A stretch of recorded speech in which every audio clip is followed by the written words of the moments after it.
रचाचारी एक नई दरांती बना रहे हैं।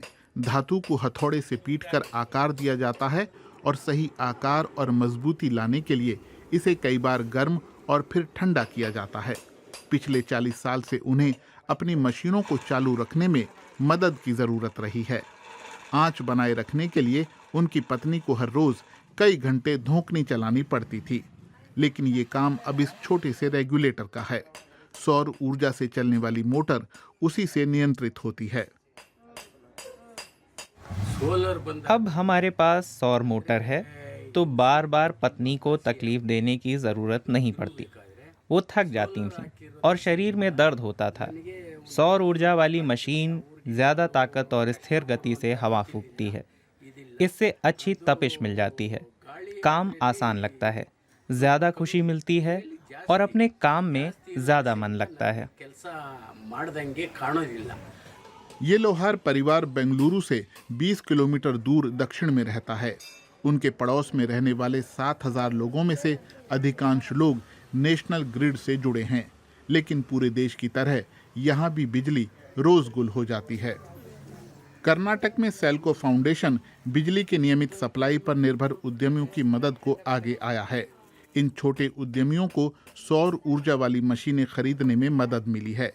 1/3 कीमत सेल्को ने दी है और बाकी रकम माइक्रो लोन के जरिए जुटाई गई। सेल्को फाउंडेशन बैंकों और दूसरे वित्तीय संस्थानों के साथ मिलकर काम कर रहा है। हम लोग मुख्य रूप से ये देख रहे हैं कि कौन सी स्कीमें किसी खास जीविका के लिए उपलब्ध हैं। हम लोग समुदायों को अपनी ज़रूरत की स्कीमें लेने में मदद करते हैं। कमर्शियल और सहकारी बैंकों से वित्तीय मदद भी दिलाते हैं।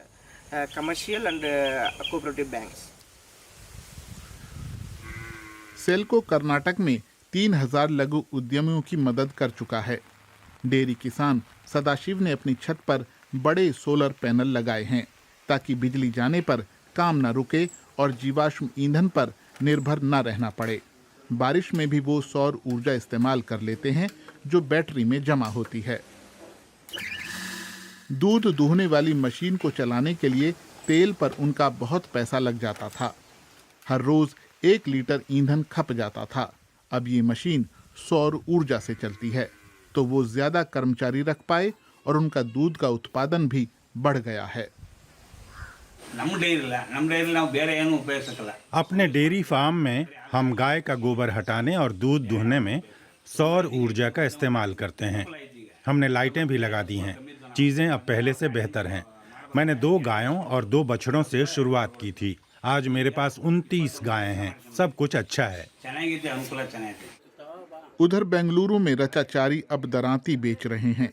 सौर ऊर्जा वाला ब्लोअर लगाने के बाद से उनकी कमाई 30% बढ़ गई है।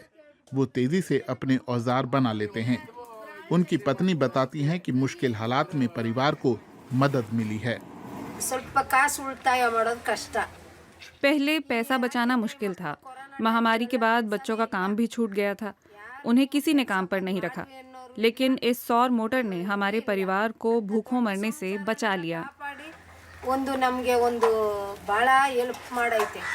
इन विकेंद्रीकृत बिजली प्रणालियों की मदद से छोटे समुदाय और उद्यमी अपनी आजीविका और आय को बेहतर बना सकते हैं। भारत में अपेक्षाकृत साफ ऊर्जा की ओर उठाए जा रहे कदमों में ये अहम भूमिका निभा सकती हैं।